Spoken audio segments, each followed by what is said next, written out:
In May 1943, an elite RAF squadron carried out one of the most daring air raids in history.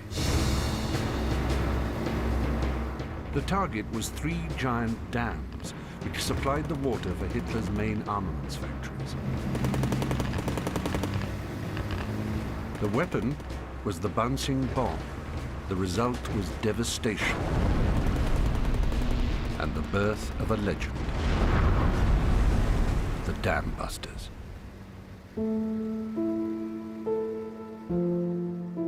Of the 133 airmen who flew on the raid, only a very few are still alive. Johnnie Johnson, bomb aimer, is one of them. This film records a remarkable journey Johnnie Johnson makes back to his past to confront the full truth of the dam's raid. It begins with the search for his lost Dambuster bomber, missing for 65 years. Good God, I used to be looking through this to see the target and lining up the aircraft with the bomb sight. Johnnie Johnson's journey ends with a return to the dam he tried to destroy, where he faces a painful and unexpected conclusion. Quite frankly, it does make one wonder, what the hell do we go to war for?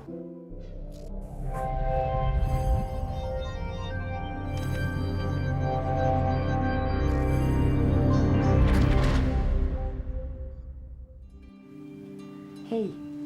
Come on. Oh, the lovely girl. George Johnson, known to all as Johnny, is an 86-year-old retired teacher and great-grandfather. To his family, he's a quiet hero.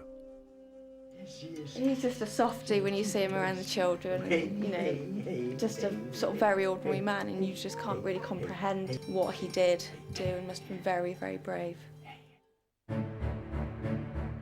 In World War II, Johnny flew 50 missions as a bomb aimer over Nazi Germany.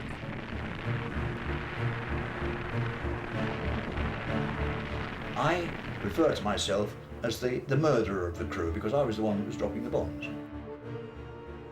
Johnny has never questioned his role in the war. To a large degree, much of the bombing of Germany was a reprisal for what the Germans had done to many of our cities. It was just, if you like, tit for tat. I didn't feel any remorse about that at the time. And I have to confess that I still don't. In March 1943, the greatest operation of Johnny's bombing career got underway. After 3 years of setbacks, the war was at last beginning to turn in the Allies' favor. Now the hunt was on for ways to shorten it. Johnny, then aged 21, and his bomber crew volunteered to join a new top-secret unit known only as Squadron X. Its base was Scampton in Lincolnshire, its mission a mystery. There were several surprises when we got there. I suppose the first was to see so many people that had completed their first tour and possibly into their second tour, and there were so many ribbons all over the place. Everybody wondered what the hell everybody else was there for. What were we there for? Leading the new squadron was Wing Commander Guy Gibson. He was a little man. He was arrogant, yes. He was bombastic. At that stage, he was probably, if not the most, one of the most experienced bomber pilots in the command. And I think he had something to be arrogant about. Johnny was struck by the intense secrecy at Scampton. We were told letters were all censored, the phone box was monitored, and there was going to be strict security. The real surprise was the planes the squadron were given to fly. Specially adapted Lancasters with no bomb doors and strange metal arms hanging down. They were unlike anything Johnny had ever seen. Okay, it was basically a Lancaster, but a very different Lancaster. One of the questions was, would these bloody things fly? It just looked like an abortion of the Lancaster. That was what it really looked like. 617 Squadron, as it was now called, trained intensively for 6 weeks in its weird-looking planes at extreme low level. And 100 feet was the prescribed height, but it was very often much lower than that. The ground is just buzzing past. Wonderful, it really was exhilarating. On May the 15th, 1943, Johnnie was at last told the secret of the strange Lancasters.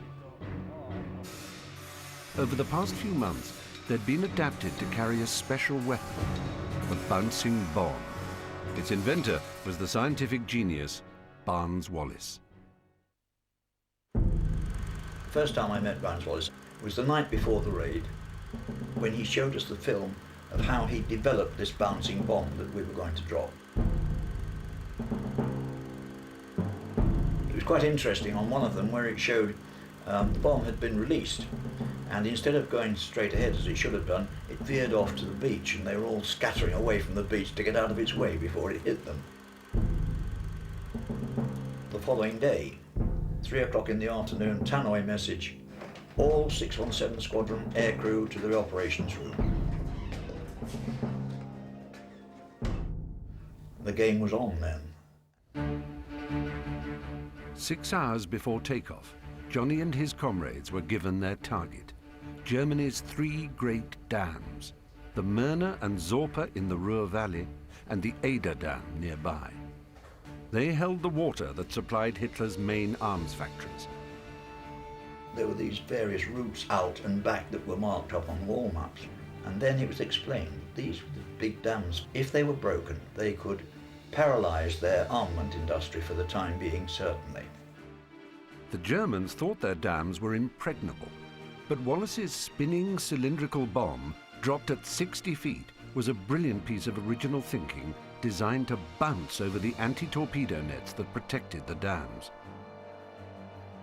It would then settle against the face of the dam, roll down and explode, blowing a giant hole and releasing billions of gallons of water. At 9:25 p.m. on May the 16th, 1943, Johnnie and his crew walked to their plane, checked their instruments, and prepared for takeoff.